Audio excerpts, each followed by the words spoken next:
अनंत T refresh हमी।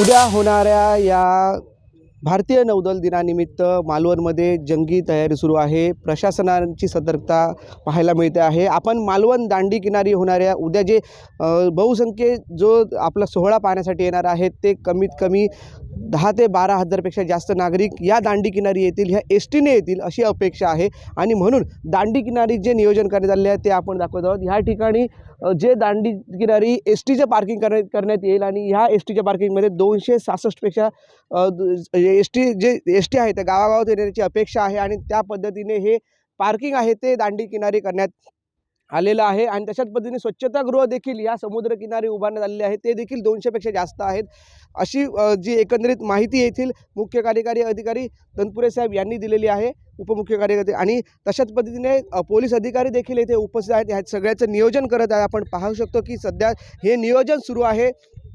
आज हे उद्याच्या कार्यक्रमाची जय्यत तयारी एकंदरीत ह्या दांडी किनारी सुरू असल्याचं दिसत आहे।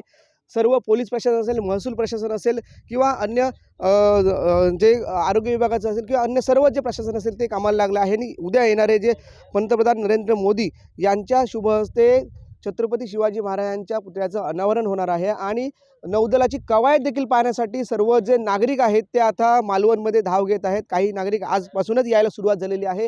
एकंदरीत इथला जो परिस्थिती आढावा घेत आहोत आपण की इथे असणारी जी परिस्थिती आहे ती आपण पाहतो। आत्ता सध्या एकदम शांतता आहे आणि काही गाड्या येत आहेत, पण उद्या सकाळी ज्या गाड्या गावातून निघतील त्या 10 ते 12 हजार लोक त्या गाड्यातून यायची अपेक्षा आहे आणि दुपारी 12च्या आतमध्ये त्या गाड्या इथे पोहोचतील आणि नंतर ही सगळी जी लोकं आहेत, येणारी लोकं आहेत, ह्याच मार्गाने पुढे तारकर्लीच्या दिशेने जातील आणि तारकर्लीला जो नौदलाची कवायत आहे ती कवायत पाहतील आणि तिथूनच कार्यक्रम संपल्यानंतर ती पुन्हा माघारी येतील आणि त्यानंतर आपापल्या गाड्यांमध्ये बसून ती पुन्हा रिटर्न जातील। आपण पाहतो की हा जो सिंधुदुर्ग किल्ला आहे त्याच्या बाजूलाच ही दांडी म्हणून आहे आणि दांडीच्या किनारी हे सर्व नियोजन प्रशासनाच्या वतीने करण्यात आलेले आहे। एकंदरीत दांडी येथील परिस्थिती आपण दाखवली आताची आणि अशाच पद्धतीने हे संपूर्ण नियोजन कोकणसाथच्या माध्यमातून दाखवण्यात येईल। आज आणि उद्याचं जे नियोजन आहे ते देखील आपल्याला समजेल।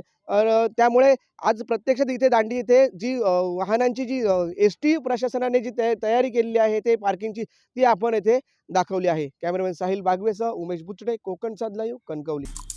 आमचे दिवसभरातले सर्व अपडेट्स, ताज्या घडामोडी आणि थेट लाईव्ह पाहण्यासाठी सबस्क्राइब करा, लाईक करा कोकणचं नंबर 1 महा चॅनल कोकणसाथ लाईव्हचं YouTube चॅनल।